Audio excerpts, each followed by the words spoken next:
This one might be the coolest Game Boy I own. It's a full-on custom-made Game Boy DMG, which was painted by the one and only Lemons Customs. And it also features a new IPS display, those gorgeous Galaxy buttons made by myself, and a new speaker.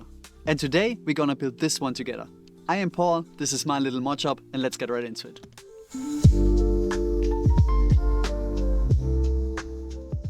Okay, now that we are back in the studio, let's talk about the shell. This custom shell was painted by my good friend Lemons Customs, and honestly it turned out amazing. He also took the extra time and filmed the whole process of painting it. Thank you for the footage. I let him in total control and wasn't really sure what he came up with till I saw it in person. But I'm glad that he chose a clear shell and painted it on the inside, so it can never flake off. The colors have a smooth matte finish with subtle detail that really makes it unique. And honestly, I think it's still faithful to the original look of the DMG Played Loud series with a modern personal twist. I have this donor DMG board, which we are using for the build today. So let's get that one cleaned up. I use some isopropyl alcohol and a toothbrush to clean off some old gunk. Also, it is a good practice to get into the cartridge context too. The volume wheel and the power slider get a little drop of IPA and a quick spin to make it go smoothly. With everything cleaned, we need to transfer the donor board into the back shell. Screw in the cartridge shielding plate before you put the board down. Then the PCB goes in with 4 screws, 2 on the main board, 2 on the audio jack PCB.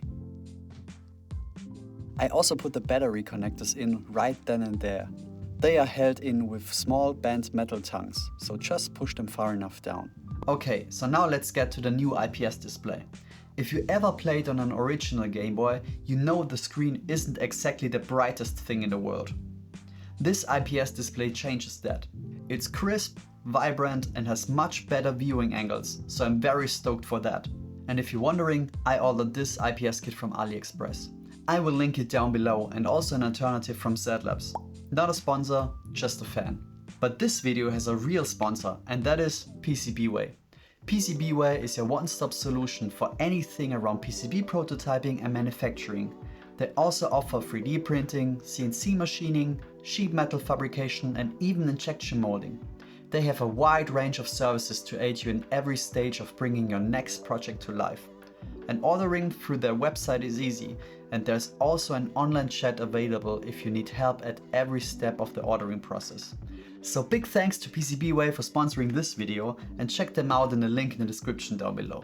Now let's get back to the Game Boy. This kit comes with a bracket for the display, which is a very neat thing to have because it helps a ton with alignment. I just need to clear this corner with my flush cutter.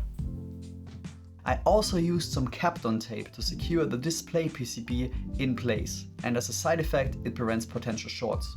But before I put the screen in its final position, I put the screen lens on.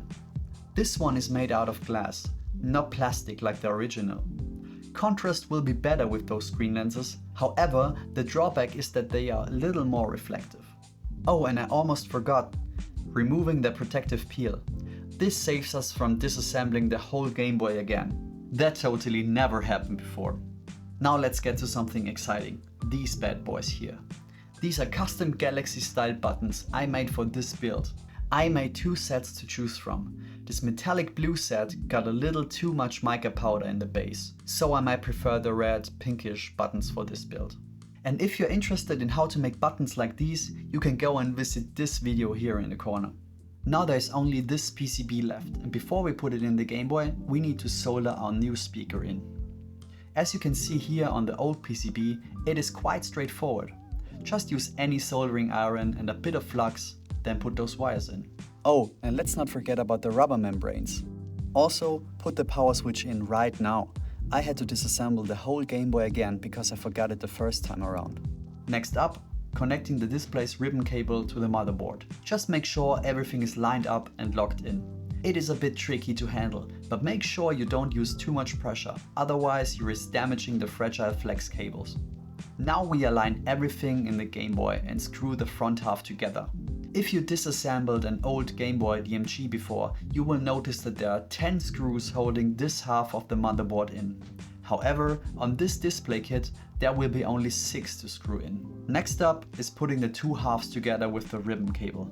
Again, it can be a little tricky, but it's totally doable. And with the 2 halves sandwiched together, we are on to our final step. There are 6 screws in the back, and these are all tri-wing screws. Thanks, Nintendo. Alright, moment of truth. Now that everything is reassembled, let's actually power it on and see how it looks and if it's actually working. And 3, 2, 1.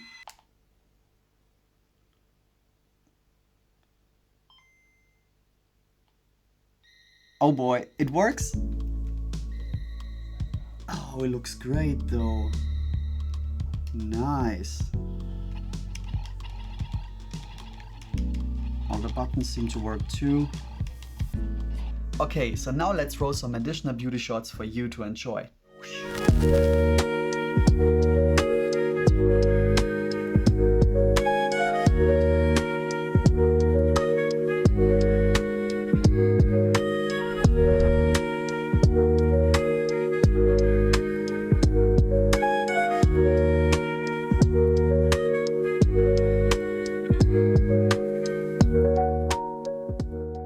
And there we go.